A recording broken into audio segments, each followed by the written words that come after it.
3 long weeks stranded in the wilderness, barren wasteland, getting ravaged by everything in sight. And I'm talking about my trip to Africa. I'm Will Pugh and I'm finally back, rather than West Ham United's recent form or the season in general. I was thinking long and hard about the intro back to this podcast, Jonesy. I even had to pause the recording to think about it. And I'm giving myself a 3 out of 10. That's generous, mate, if I'm honest. It weren't good, was it? Yeah, how are you? I've missed you so much. It's been such a long time. I went on holiday for 3 weeks, like I said. Alex was also off. James, bless him, was going to bravely fight the fort on his own, but with the international break and West Ham being rubbish, thought you just wait till I was back. Jonesy, how's things? How are you? It's been a while. Post Everton 1-0 was the last time we had a chat. Yeah, everything's fine my end. I mean, haven't really missed much from a West Ham point of view, mate, if I'm honest. But yeah, other than that, all good. Harrison went to his first Premier League game. Yeah, so I hear. Against Bournemouth. Bournemouth, was it? Yeah. Took him to that, which was great fun. Until he cried. But he wants to why did he cry, though? Just like... Well, obviously, first half was dull. We were 1-0 down. It was a little bit rubbish. And so the atmosphere wasn't very loud. I can just imagine people at the hate London Stadium going, see, the atmosphere's rubbish. Not even 5-year-olds cry. Upton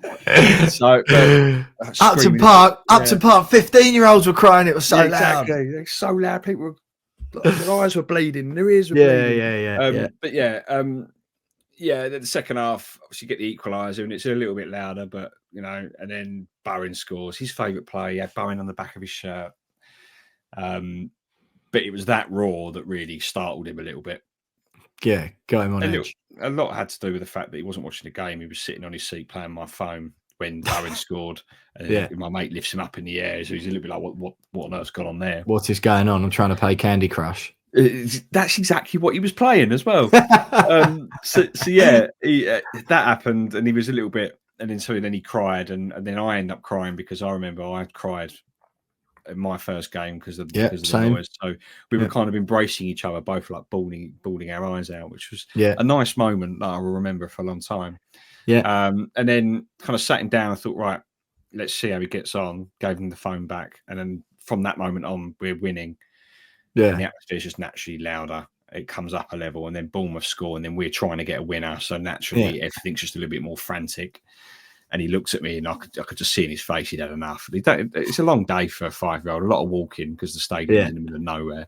Yeah. It is strike two. See. It weren't far away out to Park. Yeah. So I think just as they announced 5 minutes of additional time, I just went, right, we're going to go beat some of the crowds. And then I made the mistake of sticking him on my shoulders and walked to Stratford Station with him on my shoulders. Right. Why is that a mistake? It's a mistake because it's, again, miles away. And, I'm with you, right. Poor little legs after a few beers as well. Was that so he was the same height as everyone else? yeah. But also, I just wanted to make him feel better. The cost of the feeling of my legs. Yeah. And then we get stopped by the stop-go guys, and I'm looking at the guy in the face. I'm right at the front going, mate, you can see how much pain I'm in. Can you just let me go? Yeah. But yeah, it was a good day. It was a very proud day. Yeah. His first Premier League game. And we didn't lose, and he saw Jared Bowen score, and it was lovely. Well, I don't know if this is a positive or a negative, but my first ever game was 2-2. And I also cried. Only at one of the goals, though. Cried at the first one. Then my dad explained the premise that we want West Ham to win. Everyone's happy, like not angry. And then, we scored the equaliser, I think it was. And, I was delighted from then on. So he'll return again, will he? He will, but probably not for a couple more years. Really? Yeah, unless he's like desperate to go. Yeah.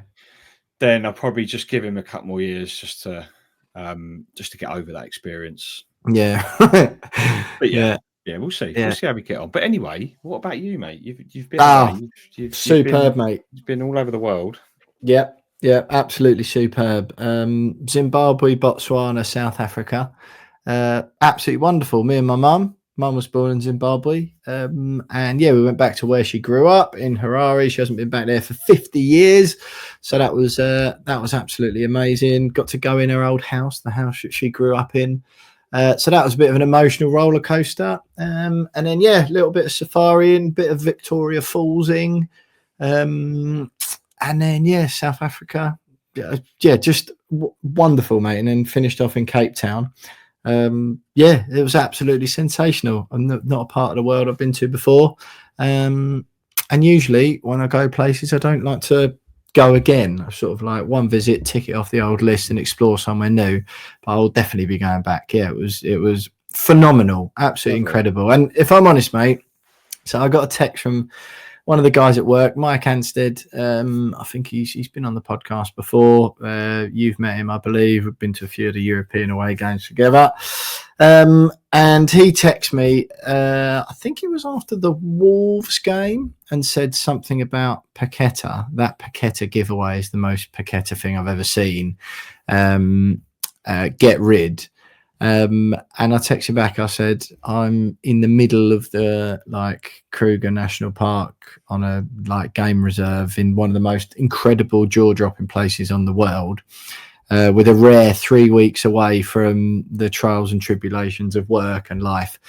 If you think I'm wasting a second of this precious time watching West Ham United, you do not know me very well. So yeah, I had a bit of a general detox, mate, a digital detox. I'm sure you've read about that in one of your books. But it was brilliant. Yeah, it was really nice. It was I did the first couple of days, posted a couple of bits on my Instagram stories, and then I was sort of, it's like you do that and then you're in, and then I was doom scrolling for a bit, and then after a couple of days, I was like, what am I doing? I'm here with my mum, once in a lifetime thing. I don't need to be watching videos of someone squeezing a spot or whatever crap gets fed up on the Instagram reel. So yeah, just deleted all my social media things just for a while. Yeah, it's nice, really nice, mate, just to switch off. But it's not easy to sort of acclimatise back to the real world once you've done that for a bit. Do you know what I mean? Yeah, no, I get it, and I've read. You're right. I've read about digital detoxes, but Yeah. I've never been brave enough to do it. No. I mean, it doesn't help that I'm a digital publisher. I need digital in my life. Quite. Without digital, I don't have a job. It's difficult, but I'm also going to Africa. Yeah. I'm going to Morocco next month. Huge. So I'm going away for a week, so it's potentially. But then I quite like just putting up a little Instagram story or a little Instagram post with a really mental filter on it and going, "Oh, look how brown I am." When actually I just turn the exposure up a little bit. Yeah, I totally agree. But it was more just I want to be I want to sort of be away from most of the things about home. Do you know what I mean? But that did include, same as you, really, because I work in obviously football media anyway. You get a bit oversaturated with it all, don't you? At times, because it's international break as well. I thought I can have a total switch off from here. I'll catch up on stuff when I get back. So yeah, it was really nice, mate. Really nice. So I've missed the last. Well, I watched obviously the Liverpool game when I returned. Obviously, I assume that will infuriate the infamous YouTube commenter who said we've got the audacity to talk about West Ham, even though we don't attend every single game in person. But I can kind of understand. That's why I'm not going to give any staunch or particularly strong views on the Wolves or Bournemouth games. But the Liverpool one I watched intently upon my return. Just give us a sort of. I'll tell you what, James. Let's give some structure to these podcast like we always used to. I hope you're happy we're back. And follow us on socials at @WeAre_West Ham if you don't already. That at @WeAre_West Ham is Twitter. We Are West Ham Pod on Instagram, and search We Are West Ham Podcast on YouTube as well. You can watch some clips and the just sort of a bit more like video content from the podcast. And of course, you can become a Patreon subscriber at patreon.com/We Are West Ham Podcast, where for a very small amount of money every month you get the podcast a day before you're the non-Patreon listeners to the pod, and you also get some of the exclusive like group chats and community messages as well, plus ad-free listening, of course. And James, I was delighted. I don't know if this is sort of more of a an indication perhaps of of the quality of the podcast.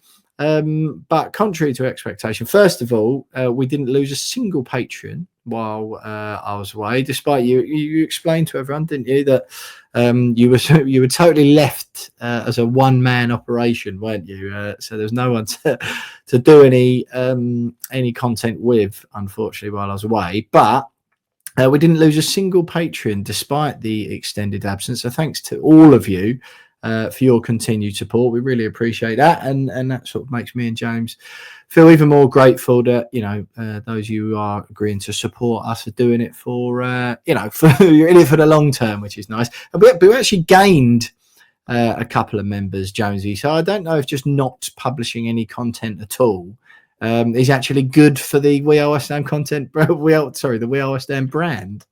Yeah, let's do it again. Why not? 3-week break. Why not? Yeah, real spike in Patreon subscribers by not publishing any content. So thank you and hello. I'll tell you what. I'll give a little shout out to the new member, Jonesy, who's our most recent one here. Oh god, this has all been upgraded since I've been away. Do you know how this works?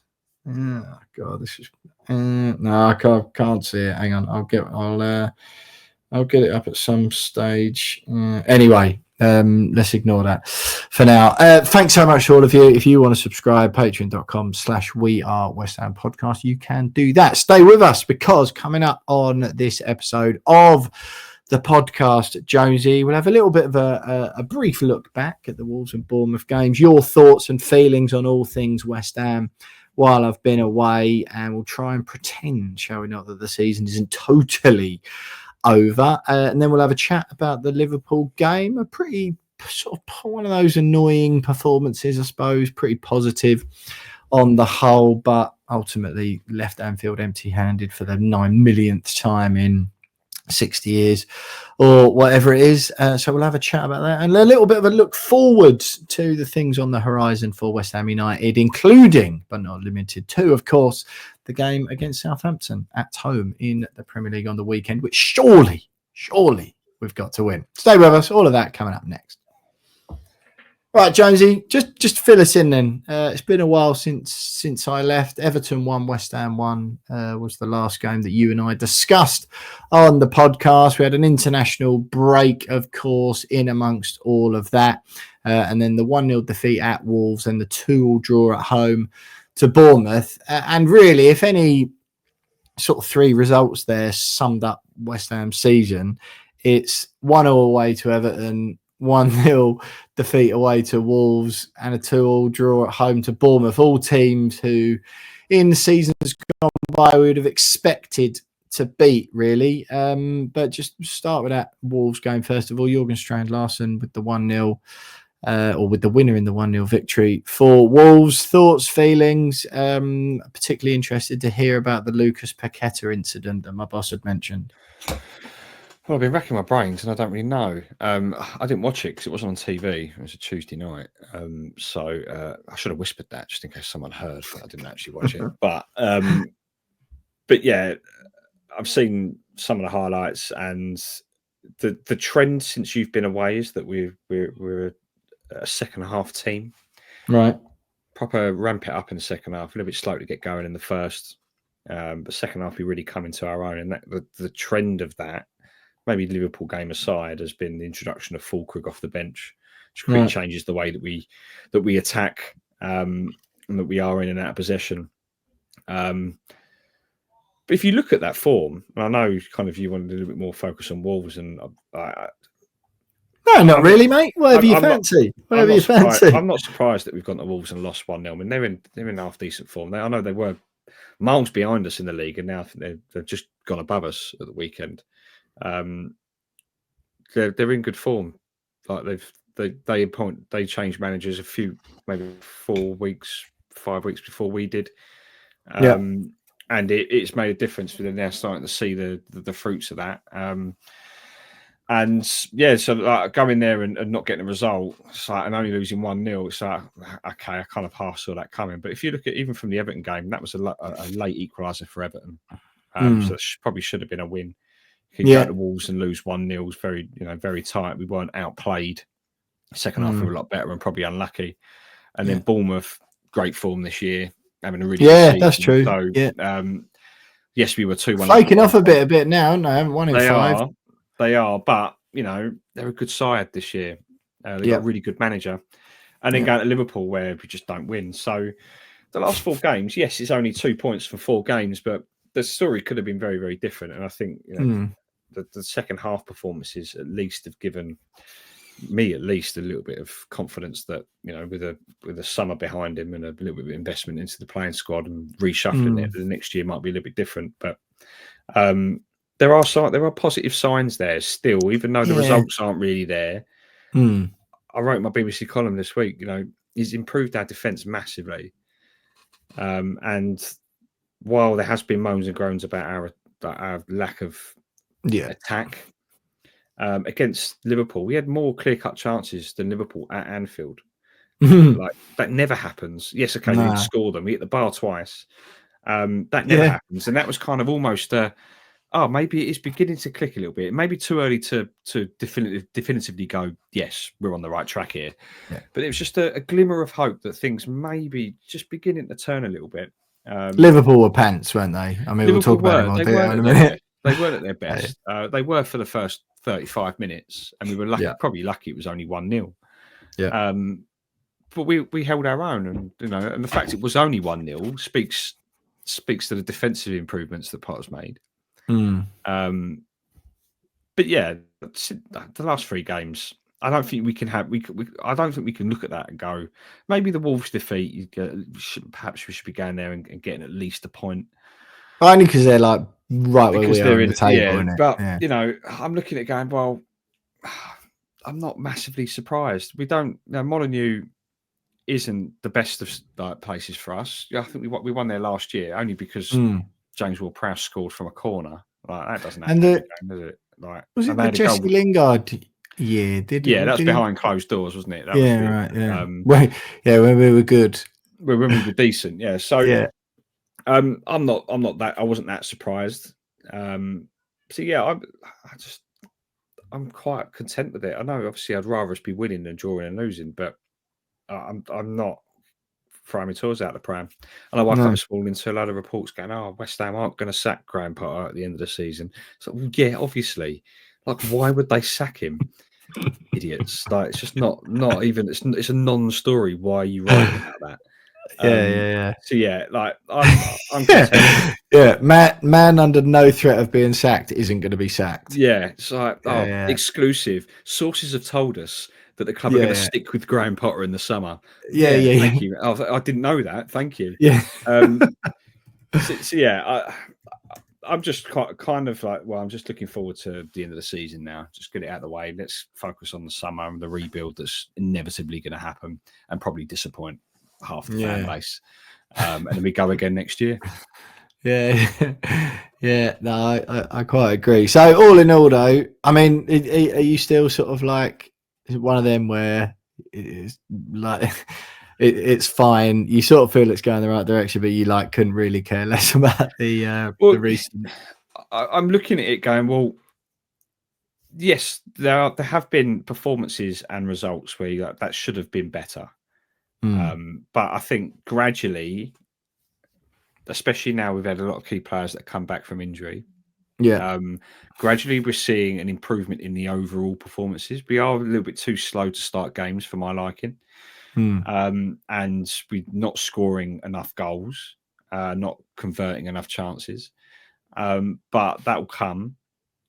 And I'm just like, well, he's still working with a hybrid squad of David Moyes and Lopetegui.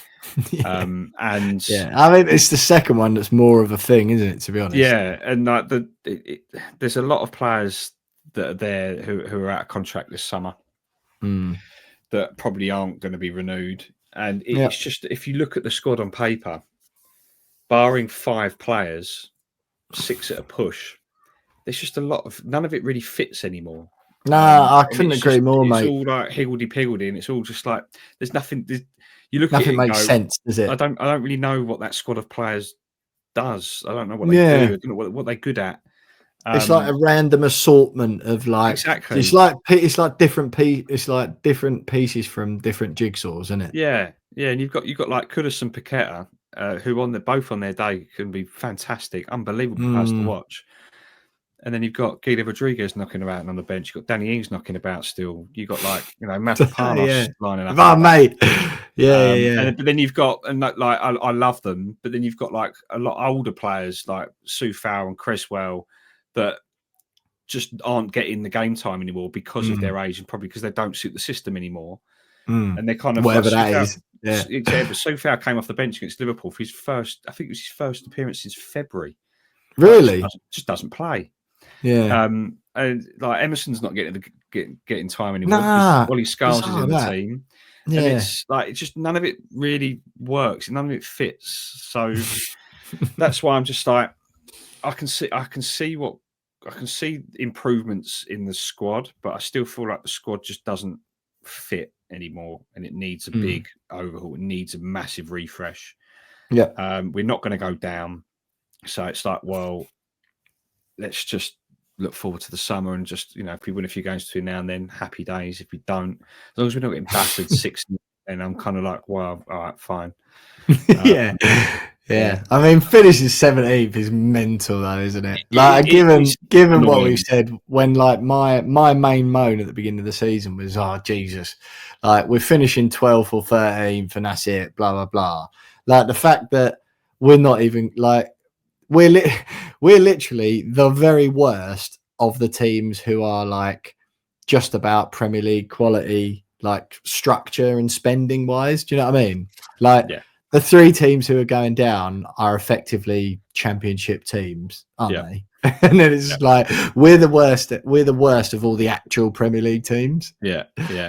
But it's annoying that it's probably going to be 17th. Mate, it's like, oh, okay, that's a little bit annoying. But that's what's disappointing, isn't it? About not disappointing, but one of the problems, I suppose, with the Premier League in its current form is that. It is like that, isn't it? Like anything finishing between 12th and 17th, particularly in a season like this, when there's not even a relegation battle. And I mean more for the good of the league, right? Obviously, fans of West Ham aren't going to be gutted that there's not a relegation battle this season. It's good for the team who finished 17th if the 3 teams below them are abject. But for the league as a spectacle, it sort of ruins it, doesn't it? Like, and again, this is one of those proper forgettable seasons, isn't it? Title race wrapped up, has been for quite a while. Like no relegation battle at all. Like there's literally going to be on the last day of the season, it's going to be like, oh, who's getting in Europe? And it's like, all right, yeah, but do you know what I mean? I've seen a lot of people moaning about the lack of excitement in the Premier League this season, and going, oh, it's no longer the best team in the world. There's nothing going on. 3 teams already down. 1 team's run away with the league. Blah blah. And it's like, I know what you're going to say. Go on. What am I going to say? Go on. Well, Tottenham and Man United are in the bottom half of the league this year. And to be fair, if you'd have said that, I'd have wholeheartedly agreed. Yeah, I mean, there is that. First of all, I think the Premier League just all round is far more competitive than it was 5 years ago. In terms of the number of teams that are very, very good and that are in good form. The relegation thing has become a bit of a joke, hasn't it? It has become a joke, but the rest of the league, barring West Ham this season, it's competitive. It is competitive. Hmm. But then I look at people going, "Oh, it's boring. It's boring." The last 3 seasons, including this one, have had the Yeah. highest goals per game Yeah. than any other season in Premier League history. Last year was by far the most goals scored in a Premier League season ever. Yeah. And that's why we watch football, right? To score goals, to be excited. Right? Yeah. Everyone's scoring What I goals. would say, I bet, 1,246 goals last year. An yeah, average of but I think 3.3 goals a game. yep. I bet loads of them, they're all far more concentrated to the big teams, though, because you get loads of Man City 5s, like so-and-so nil, Liverpool 6, so-and-so, or not, sorry, Liverpool 6, West Ham nil. You get 2 or 3 times a season. Arsenal 5, Wolves nil. Like, you get a lot more of that. So I don't think that's not a bad rebuttal there, right there, is it? No, but the fact is that people watch football for goals, right? That's the whole point of the game. That's the whole point of the game to score goals. So, like, if we're getting the last 2 seasons, and then this season is going to finish probably at least the second, maybe even the third highest average goals per game. The last 3 seasons, we've seen more goals than we have ever in a Premier League season, and people are going, "Oh, but it's boring." Well, like, yeah, okay. VAR's ruining it. Atmospheres are worse. No slide tackles maybe allowed that's anymore. why there's more goals, because VAR. Maybe, I don't know. Like, yeah, I can't who knows? I can't put my finger on it, but I don't agree with this narrative that the Premier League's rubbish now just because Liverpool run away with it. Like, no one was moaning when City were running away with it. Well, they were. They were. Yeah, but not loads like, of people were moaning. Not like this. People are complaining. It's like, well, have a word with Mikel Arteta then. If he'd have signed a striker, it might have been a little bit closer. Mikel Arteta's fault. He wasted his money on Arteta's fault that the Premier League's going down the toilet because he didn't buy a striker. Oh, dear. Yeah, all right, mate. I'll let you have that one. Right, let's actually move on and chat about the Liverpool game.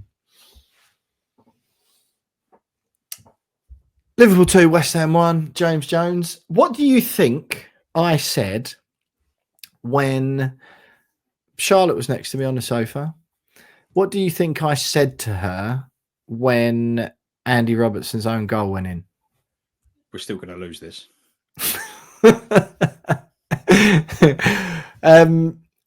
I sort of cheered, fairly muted. I was like, good, go on, get in there. And she's like, oh, great, excellent, oh, brilliant. And I just went, don't worry, they'll score again. Oh, what do you mean? There's only 4 minutes left or whatever. I was like, there'll be loads of stoppage time because it's Anfield and Liverpool aren't winning. Sure enough, 7 minutes. I was like, they'll score again. Don't worry about it. And it's like there's some sort of switch, isn't there, where we go from looking so imperious as we had the whole of the second half to, oh, we've scored, to go from that to, all right, well, let's, because it's Liverpool away, like, we're not supposed to get any points here. Let's revert to looking like a Sunday league full of fat geezers who've just been out, who can't defend. We're panicking. We can't pass to anyone. Anytime we get shut down, we look absolutely petrified. It's uncanny. And then it's just like, corner comes in from Lucas Paqueta, mate. Lucas Paqueta trying to buy a free kick in his own half. How many times with that bloke? Seriously. And no need to either. Trying to buy a free kick in his own half. His fault. Corner. And then at the corner, just go, the massive, tall, strong centre half? Yeah. Should we mark him? Nah. Let's not bother. But he might score and then they'll win and we won't get a point. Nah, don't worry about it. See that big Dutch geezer with long hair? Yeah, we should probably mark him. Yeah. No, I don't. What's the point? There's no point. Why don't we mark some of their little blokes instead? Well, they might be less threatening. Nah, so it don't make sense to me. The big Dutch bloke scored. Oh, was he? Oh, you're joking. Should have marked him. Do you know what's mad though? I agree with everything you just said, but then the moment we went 2-1 down, suddenly we looked dangerous again and Fullkrug hit the bar. And it's just like, let's just always be losing, just so it looks like we might score. Yeah, it's absolutely ridiculous, isn't it? And I get that there's a mental bit to it, but there is also like the other team are far more gung ho. But the annoying thing is, right, whenever West Ham go gung ho, like the other team normally get a gilt edged chance and we look well open at the back, but you kind of go, it's fine because we're attacking. Liverpool go gung ho and we get zero chances. Like there's no dangerous breakaways. There's no like, oh, we're going to exploit them here. What's going to backfire for Liverpool? It's like Liverpool just go gung ho, and the only result is Liverpool looking really on top. It's because all of their players are really good, whereas we only have like. But they weren't 5 minutes really before. Yeah, I know, but this is why they're really good. Is because they can be rubbish and still be really good when they want to be. They can just flick on form and flick it off whenever they want, whenever they feel like it. Whereas they were choosing to play badly when they were just probably. Yeah. Energy conservation. Yeah, exactly. They know they've won the league. They didn't even have to get that win, and they still won the league. No, I know.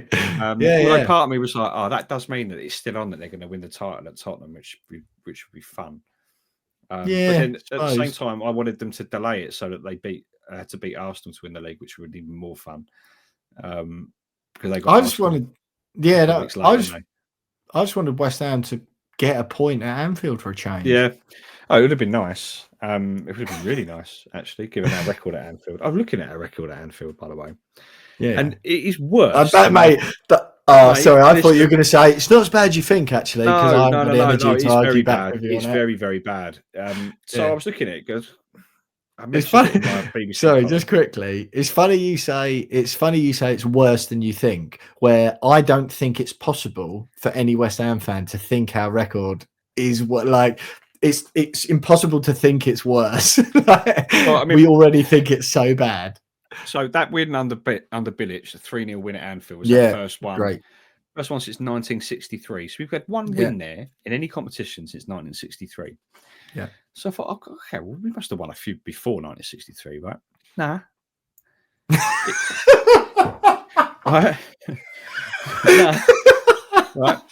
In all competitions since the beginning of time. So our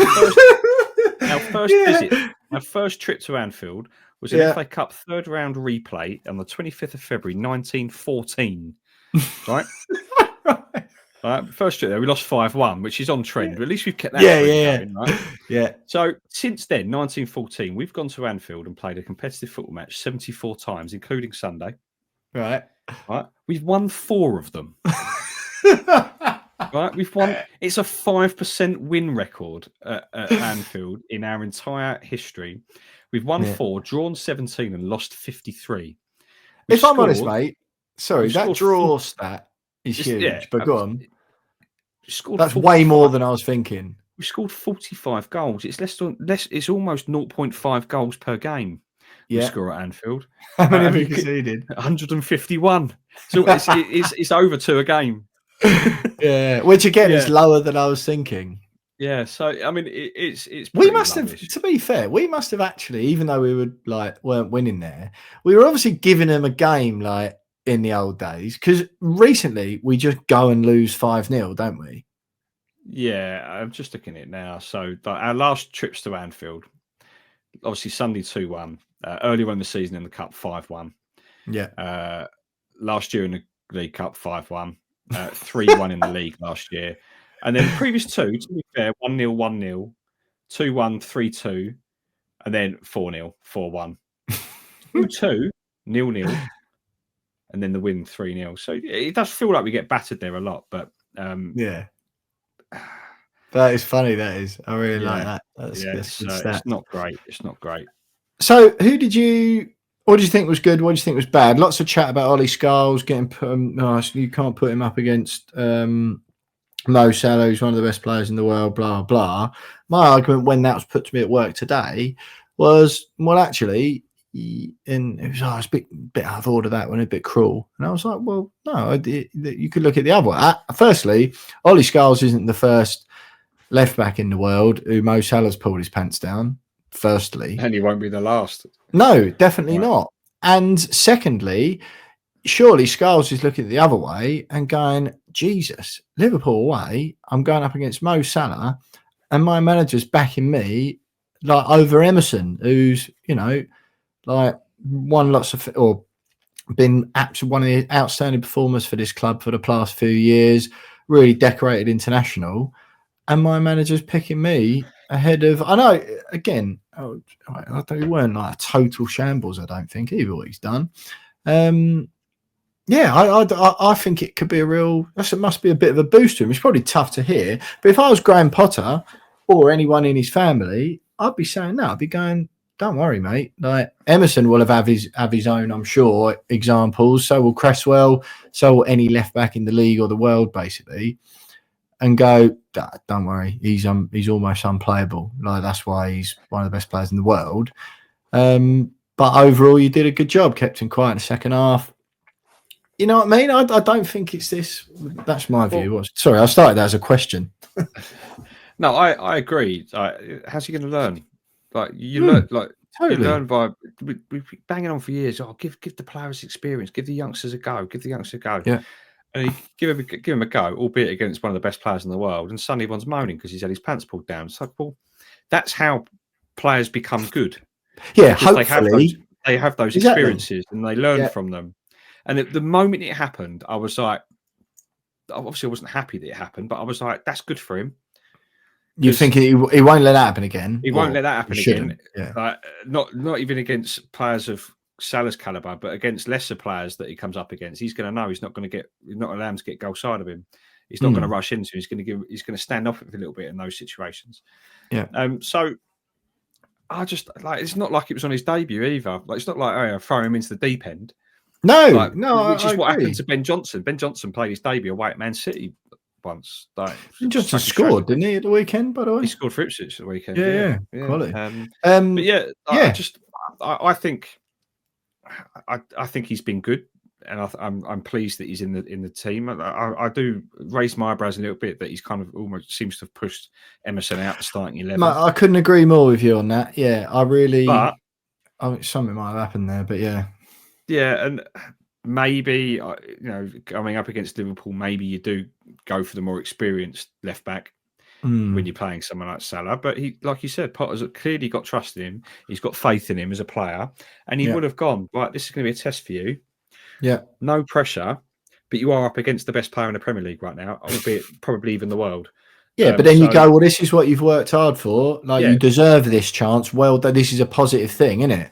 Yeah. Like, well played. Go and do your very best out there, and learn your lessons and do what I haven't got a problem with it. I think fine, he'll learn from it, and he's already shown signs that he's got what it takes. He's not the perfect left back. He's still very, very young. Yeah. I see people go, oh, that's him out on loan next year. It's like, really? What? Because Mo Salah got the better of him. How do you expect these players to become like regular Premier League footballers? Yeah, there'll be no left backs left in the league. Yeah, make one mistake, and it's like, oh well, they'll send him out alone. Get rid of him. Yeah. What? Really? Yeah.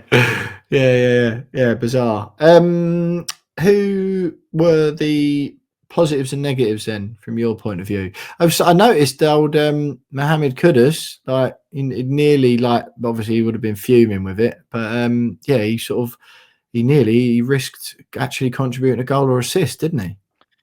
Well, he hit the bar. I know, that's what I mean. He must have been well relieved when that bounced out. Yeah. He did get an assist against Bournemouth, though. Give him his due. I was thinking, I bet there's one I missed, but didn't see that scored. Does he? For the second one, but he played okay. It was his usual: get the ball and run, head down and run. Did a few flicks and tricks as well, which just annoys me. It's like, mate, we're 1-0 down here, and you're flicking the ball about a little bit like what Paqueta does sometimes. But in the second half, let's forget Paqueta trying to buy that free kick, and it just not. Well, we can't forget that. We can't forget that. That aside, he had a wonderful second half. He was brilliant. It was almost like he was back to his best, driving the team. But he's back to his classic. Sorry, I just can't have it. He undoes it all by just doing something silly like that. It's just like. You'd rather him just play straightforward passes all half, wouldn't you? Like, you honestly would. It's not worth the risk. I just think in that situation, it's one of those where if he pulls it off and we waste 2 minutes trying to take the free kick. Then goes, oh, well played. But if he doesn't put it off, which he hasn't, it costs us, and that's exactly what happens. With that in mind, it's just too risky to be trying to do that in that situation. And he's got a rep, hasn't he? I totally agree. It's far. He's got a rep, and there's so many of those now. Because he goes down easily. He does. That's objectively true. He goes down easily a lot, and refs are a bit wise to it now. So even some of them now, you see that are 50-50s. There are a few of them that the refs like on there because they might have a dodgy angle of it, assume he's diving again. And I just, you know what really irritates me about it is he's one of the strongest football players I've ever seen. He is as strong as an ox when he wants to be, isn't he? Yeah. And then it's like in that situation there, and given what he can do with the ball, it does annoy me when he does it in his own half. But I'm like, you don't always have to do a bit. Like sometimes it's okay to just control the ball normally, be a bit strong, and lay it off 5 yards or just smash it down the pitch. It's honestly rubbish free kick salesman, isn't he? Rubbish free kick salesman. Can't yeah. That's good. Sorry, go on. I was going to say, but beyond that moment aside, it was probably his best 45 minutes in the West Ham shirt for a long time. Yeah. His best 44 minutes, that game-defining moment aside, totally. An eye-watering 3 goals and 3 assists in 29 games this season for £85 million valued Mohamed Kudus, James. Talk to me a little bit about Fullkrug, Ferguson, the striker situation. What sort of, is anything gone on there specifically? Because I was quite excited about Evan Ferguson. I was also excited about Fullkrug and was hoping he'd sort of get back fit and get a chance. But yeah, sort of even when we have got strikers available, Graham Potter doesn't fancy it, apparently. What's your thoughts? Well, I'm not surprised Fullkrug hasn't started since coming back from injury, given how long he was out. I think I would have thought if he's going to start a game, it'll be against Southampton on Saturday. We've just looked a lot better going forward when he comes off the bench. In the last 3 games, he just looks a lot more threatening. And it's the way he holds the ball up, his movement off the ball. It just looked like we're going to score. That's my dad's 4-word summary of the Liverpool game was Fullkrug should have started. Yeah, maybe he should have done, but maybe he's just not fit enough yet. Fair. Whereas Evan Ferguson, no idea. Like I'm lost for words. We're desperate to get a striker in January, so you get one, and then you bring him off the bench for 6 games in a row, and then you just don't play him again. Just don't understand. He hasn't featured a lot. He hasn't come off the bench for the last 2. He didn't come off the bench against Bournemouth. It just seems a little bit odd. Yes, okay, you got Fullkrug there, but the geezer's been out for 5 years. Surely, Evan Ferguson's still probably ahead of him in the pecking order, even if it's just based on fitness. It kind of almost feels like, well, now we've got too many strikers. But I want to go into that Southampton game with a striker starting because I think we're losing a lot with Bowen not being out on that right hand side. I think maybe, but although when he did come on against Liverpool, Bowen was still playing very centrally because he brought Guilherme on at the same time. So obviously he plays out on the right. So it's kind of Bowen was almost like a roaming 10. I don't know what he was. I'm not allowed to say anything about Guilherme, by the way. No, you're not. You're banned from that. So yeah, I think if we start a striker, then maybe Evan Ferguson gets a chance. But it does appear to be the case that if we don't start with a striker, then Fullkrug's ahead of him in the pecking order, which is fine. But I don't know. It just seems it currently feels pretty pointless that we've got him in. I suppose maybe he's just that not desperation the train or whatever.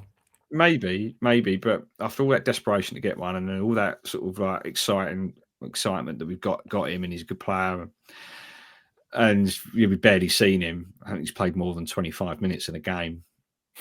and it's a bit like, oh right, okay, well, a bit of an anticlimax, really. A bit much like our season, to be fair. Yeah. Rubbish. Yeah. Yeah, pretty much, James. Right. Stay with us. A little look ahead to Southampton and some final thoughts from me and James next. Jonesy, surely we've got to beat Southampton at home. Well, not now because you just said it. 3:00 Saturday, London Stadium. Sun hopefully out. They are rock bottom of the Premier League.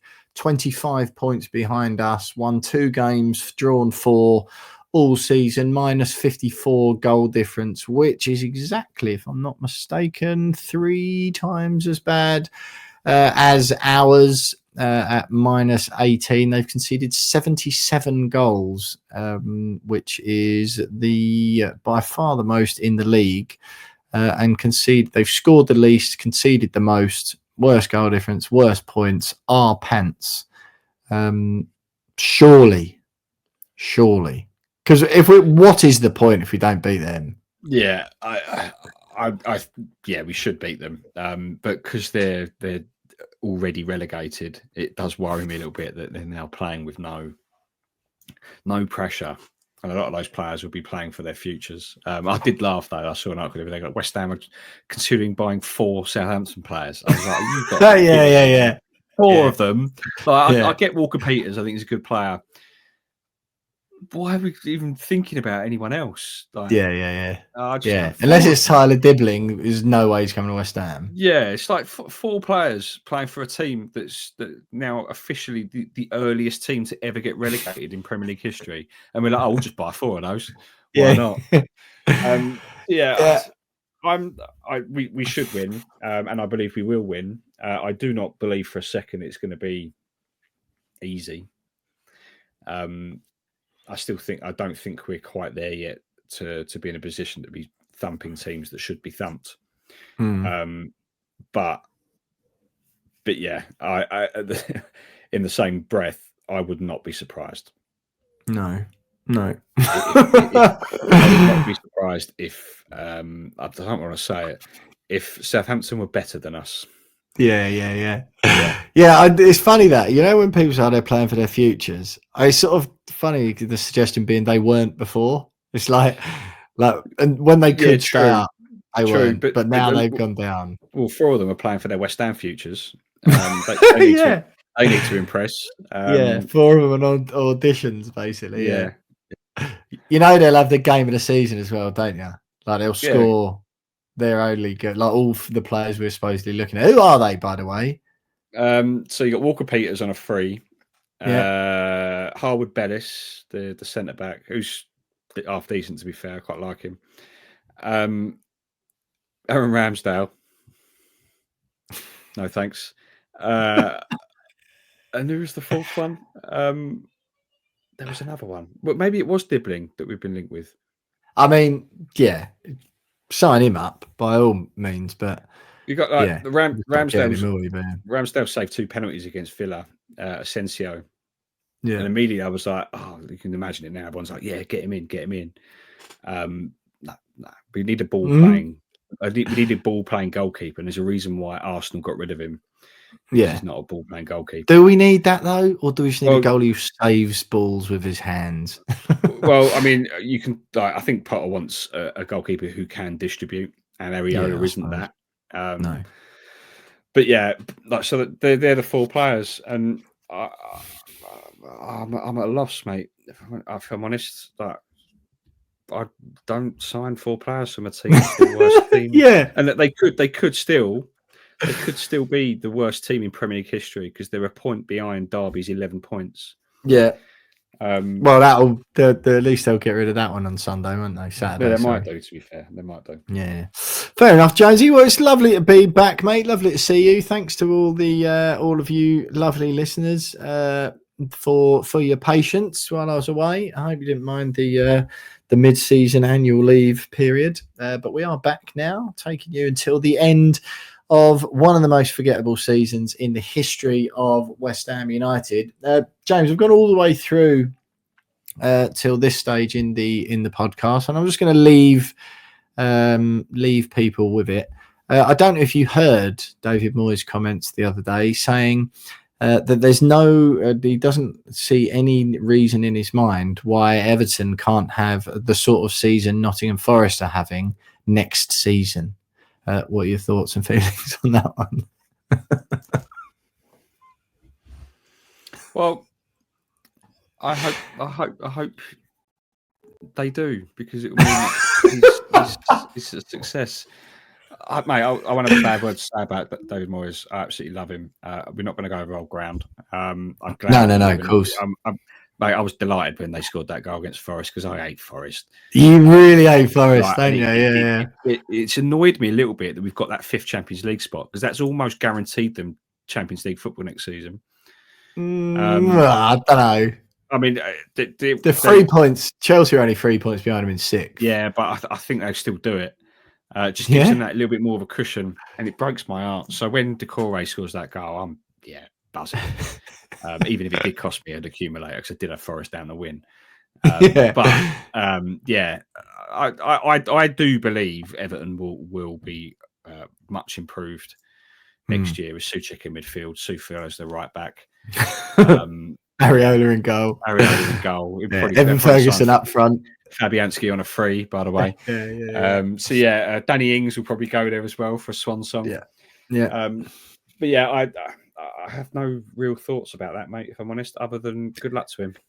Yeah, I don't think I could cope if Everton got Champions League next year. I don't think I could cope. Listen, James, it's lovely to see you again, mate. Wonderful to be back. Thanks for everyone's patience. Thanks for listening to this week's podcast. Don't forget, follow us on socials at @WeAre_West Ham on Twitter, at We Are West Ham Pod on Instagram. Search We Are West Ham Podcast. Subscribe to the YouTube channel for some video content as well. And if you like what we do, you want to support me and James, subscribe for just a couple of quid a month at patreon.com/We Are West Ham Podcast, where you get the podcast a day before your non-Patreon counterparts, and you get ad-free listening, and you can get stuck in the community group chats and chat with some fellow We Are West Ham Podcast listeners about all things Hammers, and of course me and James and Alex. Thanks for listening, everyone. 2-1 defeat at Liverpool on Saturday. Southampton, the world's worst team at home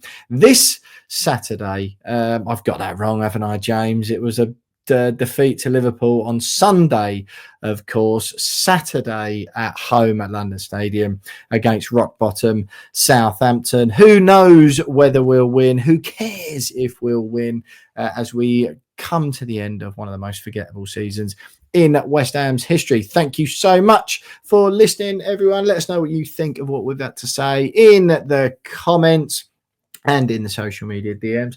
And we'll have an opposition for you later this week, hopefully with the Sun's West Ham correspondent, Jack Rosser, who also happens to be a diehard Southampton fan. It always cheers me up to talk to him about the Saints, because it makes me feel a little bit better about supporting West Ham this year. So hopefully we'll have one of those with you later this week. And then me and James will be back, as usual, after the Saints game next week.